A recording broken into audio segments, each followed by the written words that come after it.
Game journalists at thegamer.com ranked every Doom demon in the base campaign worst to best, so we're going to see what they got right and wrong.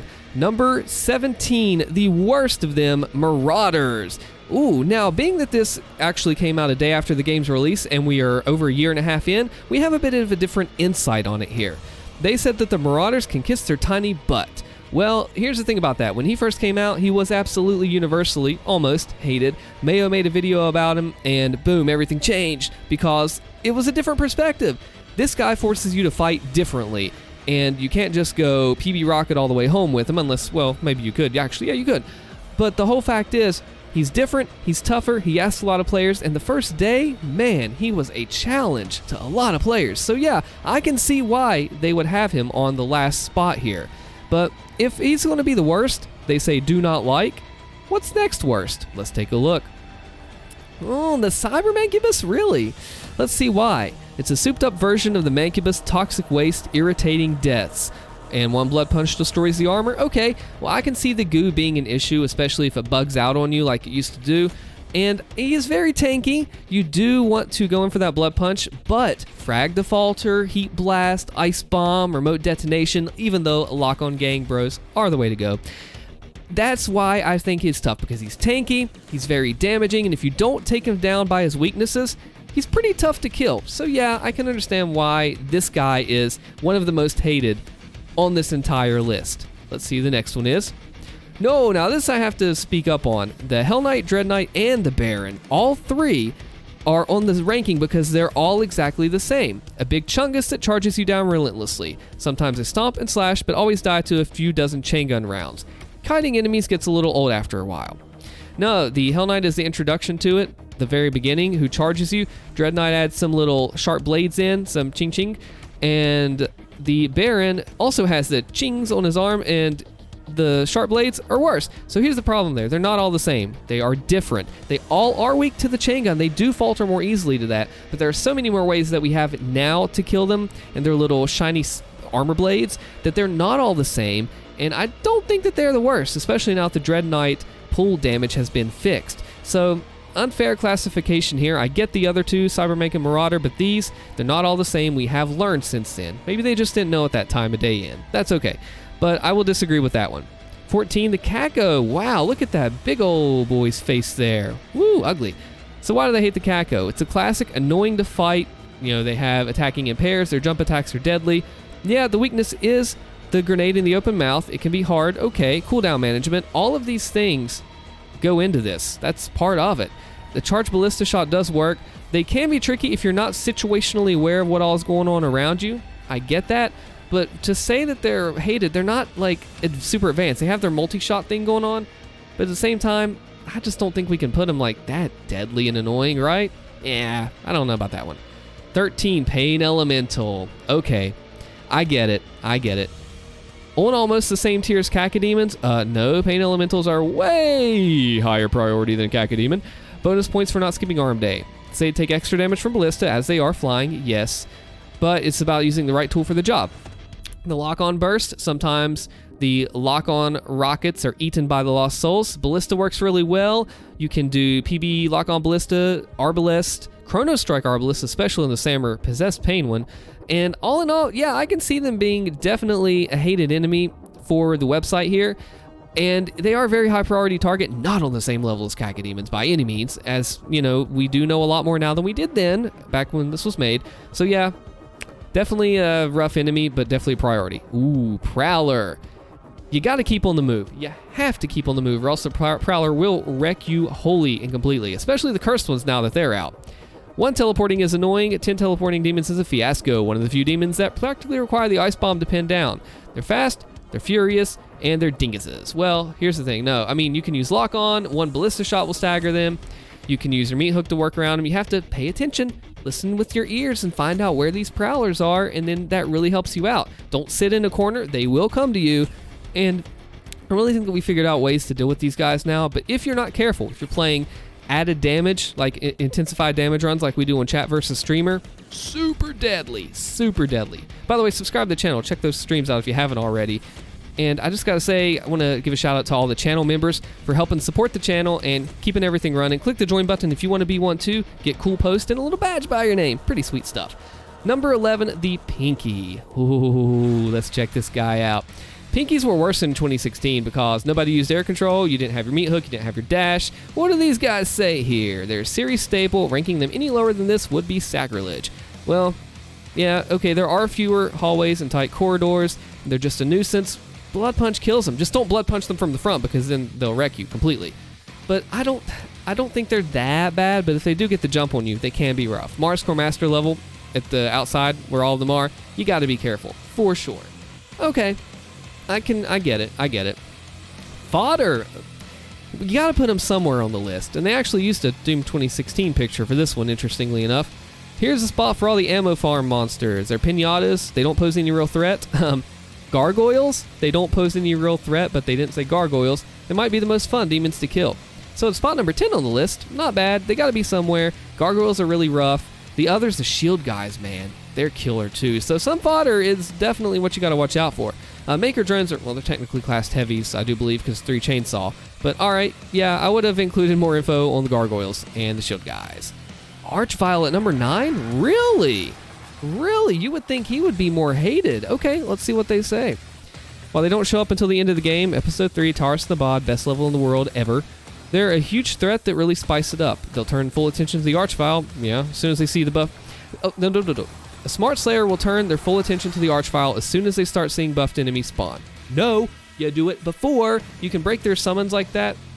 You can break their shield by blood punching, rather. And yeah, they're high priority. I'm surprised they're not any higher on the list. Like, more annoying. Like, Marauders. This guy should be in place of the Cybermaker. Or actually, this guy should be in place of the Baron spot at number 15 or something. Wow. Okay, cool. Let's go check out number 8. Spectre. He's around here somewhere, I promise, is what this says up at the top here. No, he's not. Why are they so high on the list? They're invisible and they scare them. Mowing them down can get mowing down countless health spawn can get a little monotonous, but the Spectre creeping up never fails to make our hearts leap out of our chest. Here's the thing, they don't have frontal armor, they have less health, they are a lot more vulnerable than Pinkies, which is a trade-off because you can't see them, pretty much. So if you listen to them, you can kind of see where they are, what they're doing there. Maybe can you microwave beam them? Let me know in the comments below. And I think that if you're just self-aware, they're fine. Maybe on first playthroughs they're tougher, repeat playthroughs a little bit easier. So yeah, I can see where this would annoy somebody. I can. The Revenant, how's he number 7 out of 17? How? I don't get that. Doom mascots, Bloody Screeching Demon, they're the only one that you get to play as in the campaign, unless you have a mod for the Marauder. I mean, they're like a free hammer charge, just go bing bing right on their weak points. They're not that bad, they're not that annoying. Maybe they're talking about like from another perspective other than gameplay, I don't know. I don't think they're really deserving to be like here on the list. I don't know where I put them, they're not that bad, they're really not. But they're rockets you do want to dash from, for sure. But okay, that's fine, we'll take that. Mancubus at number 6. Okay, so this right here, they're getting to the best ones. I can understand that now. So we're getting from, remember, the worst at the top to the best here. So I can get that. So they really like the Mancubus. The Mancubus, did you see what I did there? The standard Mancubus is so much fun to murder. He's also very thick. Blowing off the arm cannons is a gift. Yes, the glory kill animations are nice, they said, because you got the little heart thing you rip out, like with the Prowlers. And yeah, they can be really difficult in cultist base. You got to give them that. So to have them up high on the list here, that's okay. It's a fair spot. I can get that, judging what we know by the list. What do you think also? Always leave your comments and we'll talk about this for sure. The Carcass, see, I would think the Carcass would be way like in spot 15, 16, 17, 14, 13, whatever down there. But they really seem to like these Carcai, as I call them, Carcasses. And the thing about them is the shields, especially early on when we don't have all these strategies, you would think then would be the time that they would say, hey, these guys suck. Not now, when we know to plasma the shield, watch out for the rockets. What do they say?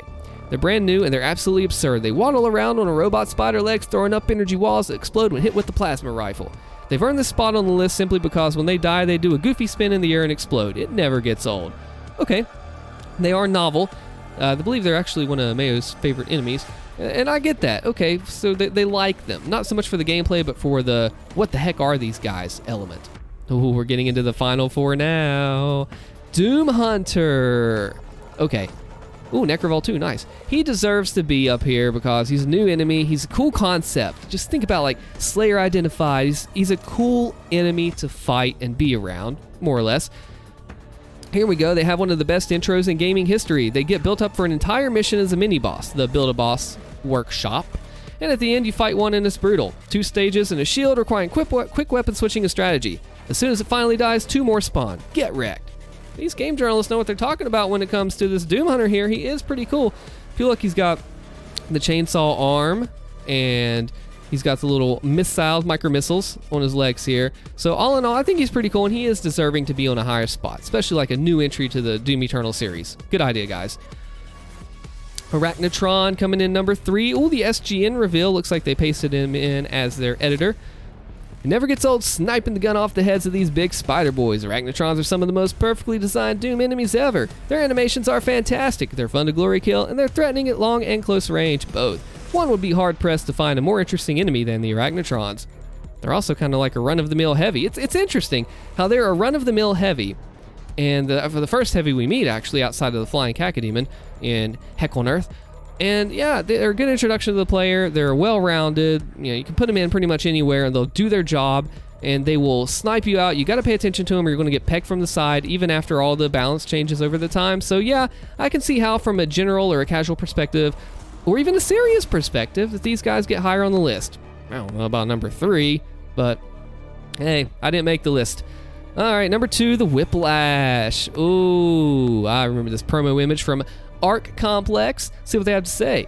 Speaking of exceptional animations, Whiplash is another new one that stole the show. Slither around hurling energy waves at you is just so cool. Freeze him with the ice bomb, but the real big brain move, hook with the super shotgun, headshot at point blank range. Mix in the slow-mo rune and get ready to have the time of your life. Okay, ice bomb, you can do that for them. You can do lock-ons if the Spectre version wasn't out at this time. But you can do so many different things. Tier 2 D-Blade staggers, Tier 3 kills. You can do microwave beam and blood punches. Blood punching Whiplashes is fun, by the way. If you ever get to try it, go for it. I can see why they'd be number 2 on the list because they're a novelty thing. They look mean and scary. They are a lady demon and a demonette, I guess you could say. Would that be what you call it? I don't even know. I can see where they would definitely be spot number 2 because they're different. They're new. They're a snake. S-N-E-K. Sneaky little snake.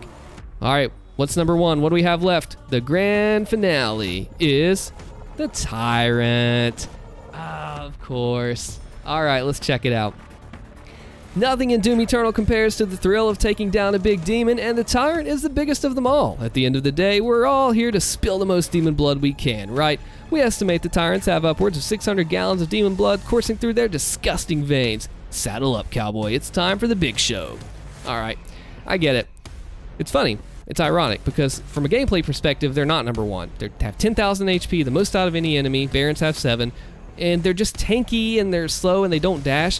When they come out of that slip gate, that portal, whenever they had Mars Core Master level, the 2 jumping out, and we also had the Archvile bridge too, which was cool. Just this look and the style and the feel of this enemy encapsulates awesomeness. And their classic Doom brought back into the new. From that perspective, from that viewpoint, yes, I get why they're number 1, deservedly so. But from a gameplay's point, it's going to be a little different. But it's all about the intent of the article, right? Be sure to comment below and let me know what you think. Subscribe to the channel. Check out the next video here. My name is Allstin. Thank you for watching.